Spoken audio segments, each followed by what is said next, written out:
City బళ్ళారిలో రెండు రెడ్ల టైకున్లు ఢీకొడుతున్నాయి. ఒకరు గాలి జనార్దన్ రెడ్డి, ఇంకొకరు నారా భరత్ రెడ్డి. ఉనికిని కాపాడుకోవడానికి ఒకరు, భవిష్యత్తు నిర్మించుకోవడానికి ఇంకొకరు. దీనికి సందర్భం వాల్మీకి జయంతి. బళ్ళారి సెంటర్ ఎస్పీ సర్కిల్ ఇందుకు అడ్డా. ప్రెసెంట్ సిటీ మొత్తం 144 సెక్షన్. నారా వర్సెస్ గాలి, 2 దశాబ్దాల ఆధిపత్య పోరు. తెల్లారితే తరలు తెగుతాయని కొందరు, ఇనుప చరిత్రను మట్టిలో కలిపేస్తానని ఇంకొందరు మీడియా ముందే ఛాలెంజ్ చేసుకున్నారు. అసలేంటి హంగామా? రాత్రికి రాత్రి కాల్పులు జరుపుకోవాల్సిన అవసరం ఏంటి?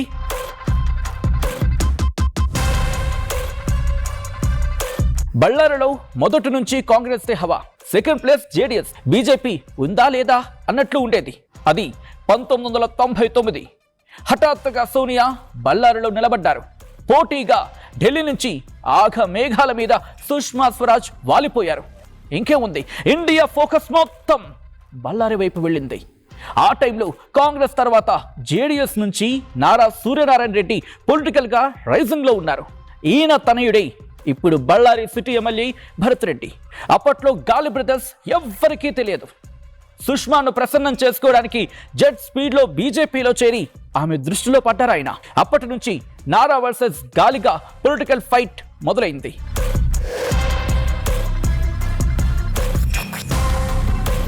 అది 2004. వైఎస్ ముఖ్యమంత్రి కావడం, అంతవరకు ఎక్కడా వినిపించని గాలి పేరు సడన్ గా తెరపైకి రావడం, కాలం కలిసి రావడం, ఓబుళాపురం మైనింగ్ స్టార్ట్ చేయడం, కోట్లకు పడగలెత్తడం, మైనింగ్ డౌన్ అవ్వడం అన్నీ జెట్ స్పీడ్తో చకా చకా చకా చకా చకా జరిగిపోయాయి. బట్ అప్పటికే నారా సూర్యనారాయణ రెడ్డి గ్రెనేడ్ కింగ్, అపర కుబేరుడు. కానీ మైనింగ్ ఎఫెక్ట్తో గాలి రాత్రికి రాత్రి ఎక్కడికో చేరుకున్నారు. సుష్మా స్వరాజ్తో డైరెక్ట్ ఫోన్ చేసే స్థాయికి ఎదిగిపోయారు ఆయన. 2004 నుంచి బళ్ళారిలో సర్పంచ్ దగ్గర నుంచి municipality, MPTC, ZPTC, MLA, MP అన్ని స్థానాల్లో గాలి హవా నడిచింది. సింపుల్ గా చెప్పాలంటే బీజేపీ తరపున బళ్ళారి జిల్లాలో కుక్క నిలబడినా గెలిచేది, అలా గాలి జాతకం నడిచింది. ఈ టైంలో కాంగ్రెస్, జేడీఎస్ గాలి ధాటికి ఎక్కడికో ఎగిరిపోయాయి.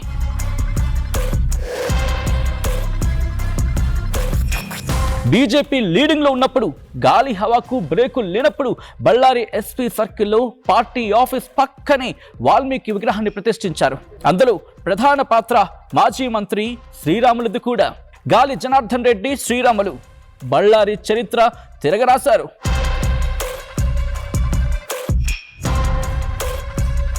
ఆ తర్వాత మైనింగ్ డాన్ ను అరెస్ట్ చేయడం, బళ్ళారి జిల్లాలో బీజేపీ షట్టర్ క్లోజ్ అవ్వడం, నారా ఫ్యామిలీ పుంజుకోవడం, నారా భరత్ పొలిటికల్ స్క్రీన్ పైకి రావడం చక చక చక చక జరిగిపోయాయి.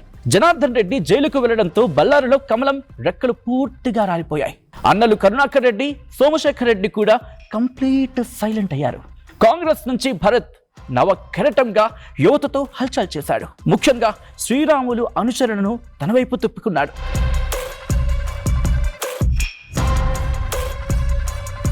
చివరికి గాలి జనార్దన్ రెడ్డి బళ్ళారికి రావాలన్నా సుప్రీంకోర్టు పర్మిషన్ తీసుకొని రావాల్సిన పరిస్థితి అక్కడ ఏర్పడింది. దీంతో బళ్ళారిలో ఆయన ప్రభావం పూర్తిగా పోయిందని చెప్పొచ్చు. ఇదే ఆయన్ను తీవ్రంగా బాధిస్తోంది. గంగావతి ఎమ్మెల్యేగా గెలిచినా కూడా మనసంతా బళ్ళారి మీదే ఉంది. అందుకే బళ్ళారిలో పట్టు నిలుపుకోవాలని, వచ్చే ఎన్నికల్లో జిల్లా మొత్తాన్ని తన కంట్రోల్లోకి తీసుకోవాలని ప్రతి అవకాశాన్ని యూజ్ చేసుకుంటున్నారు ఆయన. ఇదే టైంలో వాల్మీకి జయంతికి విగ్రహ ప్రతిష్ఠ ఎపిసోడ్ కలిసొచ్చింది అనుకున్నారు. అర్ధరాత్రి మంది మార్బలంతో బళ్ళారిలోకి అడుగు పెట్టేశారు ఆయన.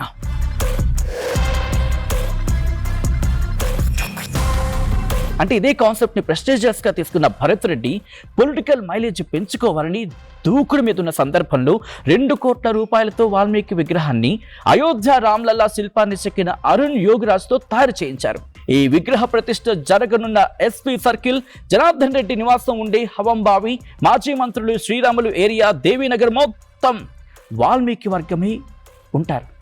అంటే ఈ వర్గానికి చెందిన వారే అక్కడ ఉంటూ ఉంటారు. వీళ్ళంతా ఇప్పుడు భరత్కి జై కొడుతున్నారు. దీంతో అటు గాలికి, ఇటు శ్రీరాములకు అన్ని రకాలుగా తేడా కొడుతోంది. అందుకే హఠాత్తున గంగావతి నుంచి బళ్ళారిలో అడుగుపెట్టిన జనార్దన్ రెడ్డి వాల్మీకి జయంతి రోజు ఏం చేస్తారోనని సిటీ మొత్తం హాట్ టాపిక్గా మారింది. ఆల్రెడీ కాల్పులు జరిగాయి, రాళ్లతో కొట్టుకున్నారు. ఇటు భరత్ రెడ్డి కూడా గాలి అడ్డా నుంచి మీడియా ముందే గాలి చరిత్రను అంతం చేస్తారని ఓపెన్ స్టేట్మెంట్ ఇచ్చారు.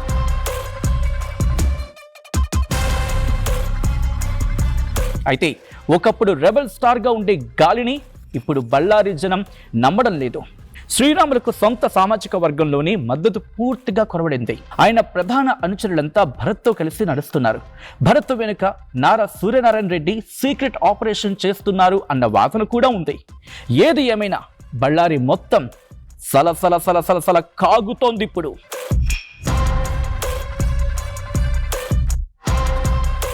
చరిత్ర సృష్టించినోడు ఇప్పుడు ఆ చరిత్రని తిరగరాయబోతున్నాడు. అబద్ధాల గోడల్ని బద్దలు కొట్టి నిజాలను రాగా మీ ముందుంచబోతున్నాడు.